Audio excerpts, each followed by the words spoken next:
hari ini akan belajar tentang cara menggunakan kertas for semilok atau kertas 4 semilok.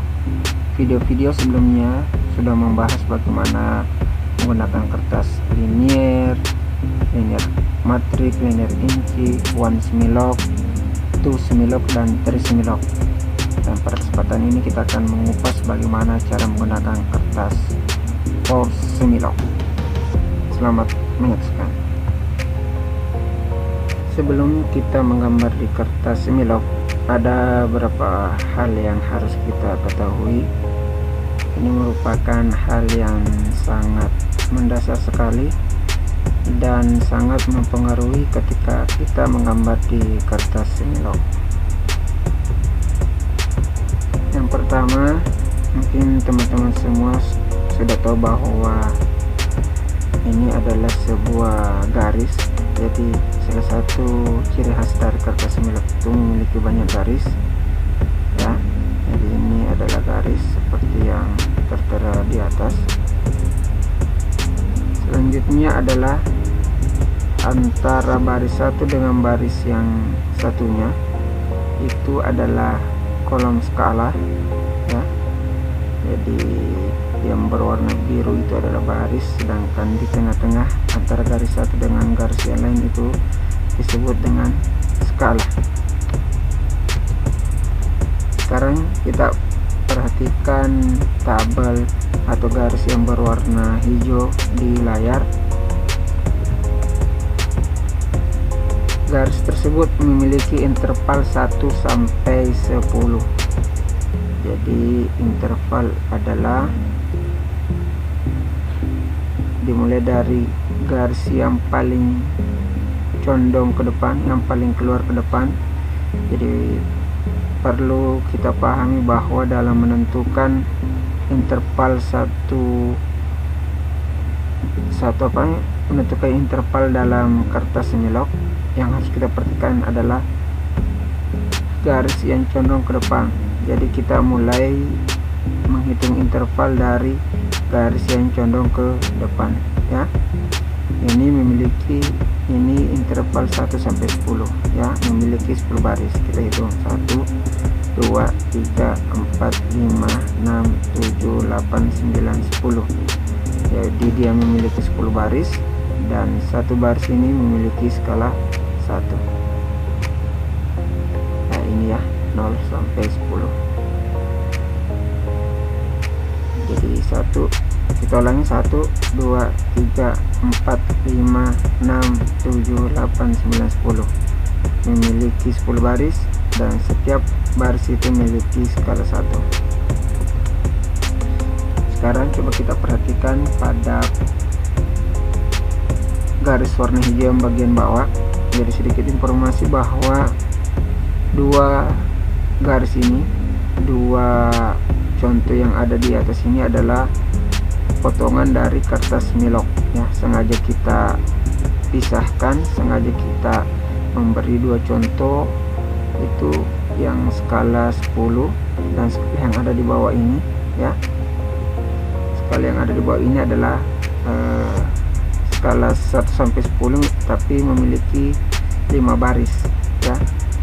Bisa diperhatikan jumlah baris yang ada di bawah ini, ya. 1 2 3 4 5, ya.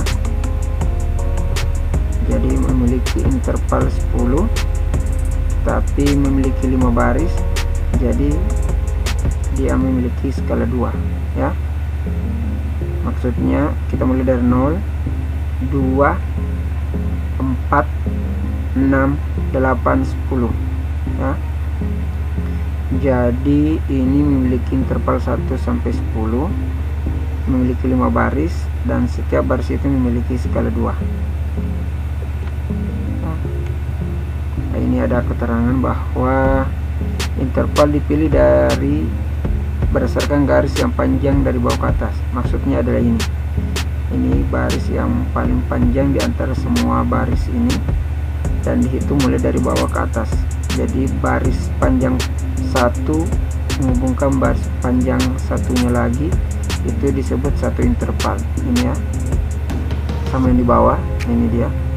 Jadi mulai dari 0 ke 10 memiliki garis panjang, ini agak condong ke depan ya. Jadi ini memiliki interval 10 dengan skala 2.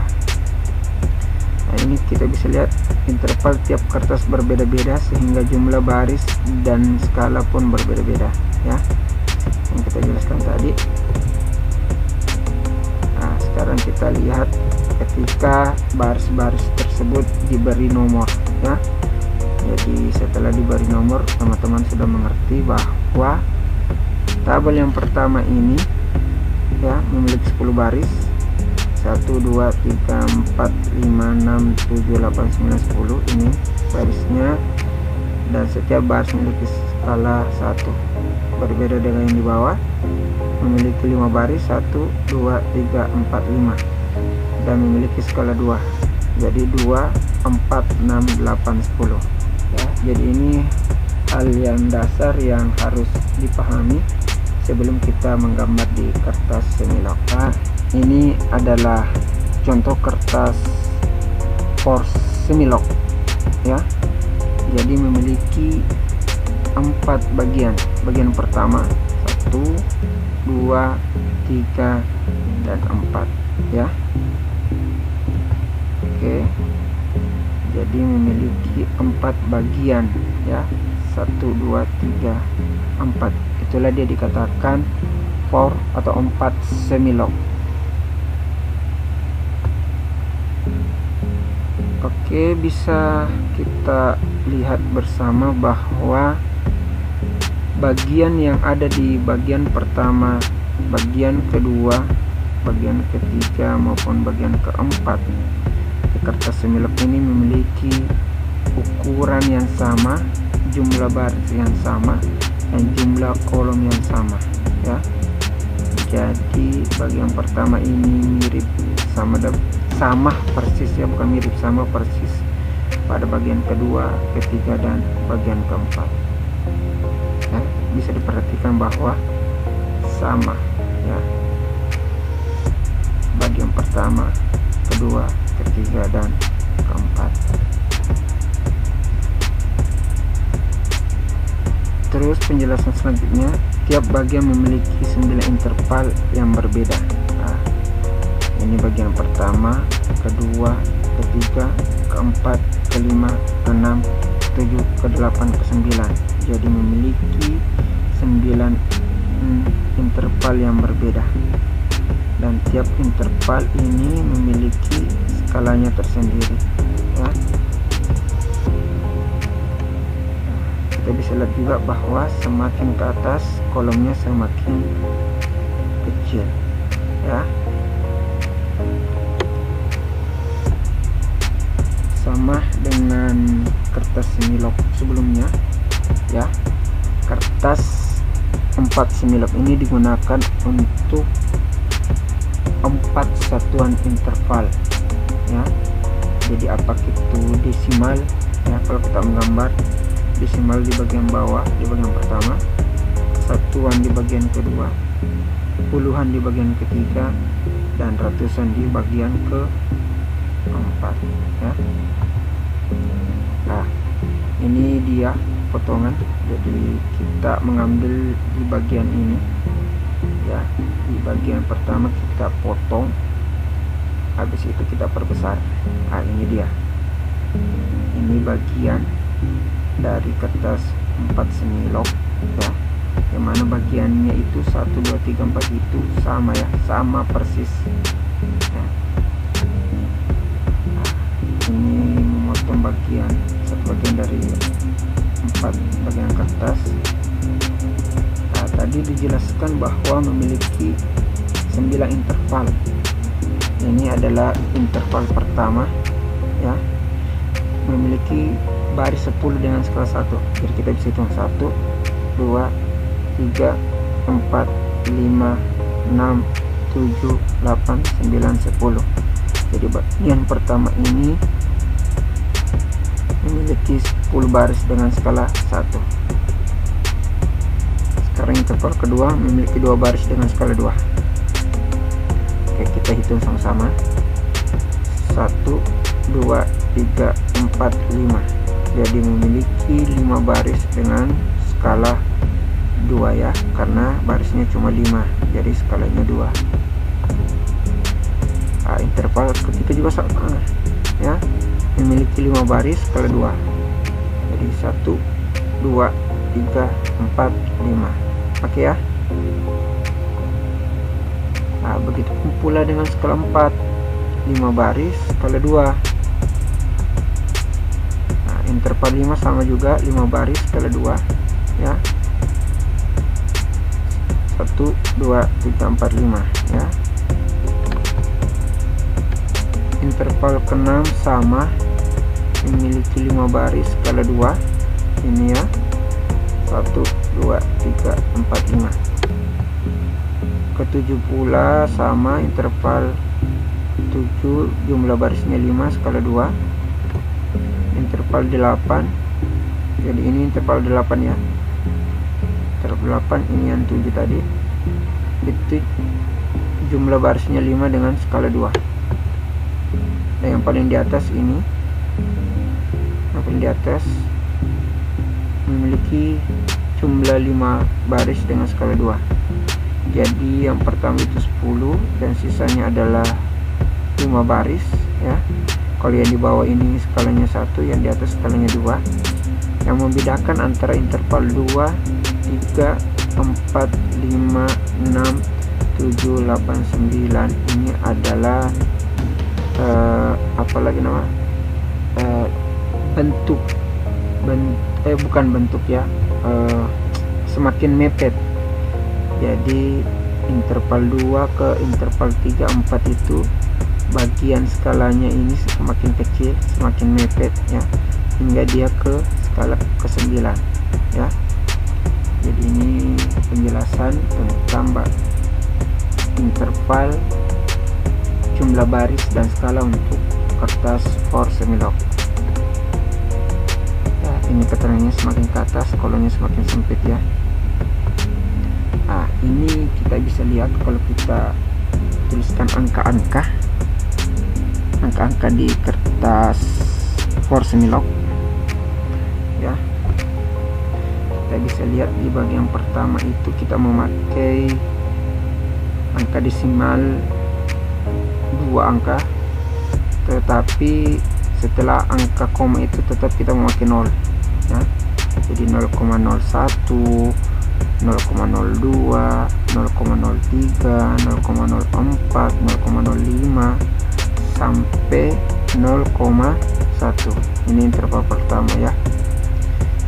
Interval kedua kita tetap memakai bilangan desimal, cuma angkanya itu setelah angka 0 langsung bilangan, tidak memakai 0 lagi seperti di bagian pertama. Kita bisa lihat 0,1, 0,2, 0,3, 0,4, 0,5, 0,6, 0,7, 0,8, 0,9 dan 1. Selanjutnya itu untuk bagian ketiga itu kita di sini memakai satuan ya. Jadi desimal satuan, jadi 1, 2, 3, 4, 5, 6, 7, 8, 9, 10.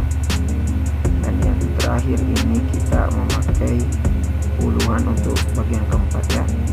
Jadi 10, 20, 30, 40, 50, 60, 70, 80 dan 100. Ini contoh bagaimana kita menggunakan kertas for Semilog berdasarkan interval ya. Jadi kalau kita mendapatkan soal dan soalnya itu ada 4 macam interval, satuan desimal 0 di belakangnya lagi ada 0, habis itu 0 lalu angka ya, habis itu satuan dan puluhan, maka kita bisa memakai kertas for Semilog. Bisa pula di sini dimulai dari satuan, di sini puluhan, di sini ratusan dan ribuan. Itu terserah, tergantung dari soal yang akan diterima. Coba kita lihat ada soal ya. Kita coba mengerjakan soal yang terdiri dari 4 satuan. pertama ini mungkin teman-teman sudah bisa menebak ya, 0,02 dan 0,07 itu masuk di interval sini ya, interval pertama. 0,3 dan 0,5 itu masuk di bagian sini ya, di bagian kedua. 10 itu masuk di bagian ketiga ya, dan 50 dan 100 itu masuk di bagian keempat. Oke, coba kita masukkan, gabungkan menggunakan titik merah. Titik merah pertama 0 dengan 100, interval kedua itu 50 dengan angka 1, terus bilangan ketiga itu 2 dan 10, terus bilangan berikutnya itu 3 dan 5 ini ya, itu 10 ya. Terus selanjutnya 6 dengan 0,2, 5 dengan 0,7, 4 dengan 0,3 ya. Ini 1, 2, 3, 4, 5, 6, 7 ya. Jadi ada 7 titik yang menghubungkan antara konsentrasi dengan obat ya. Jadi ini contoh penggunaan kertas Force-Milok. Habis itu kita gabungkan antara titik satu dengan titik yang lain.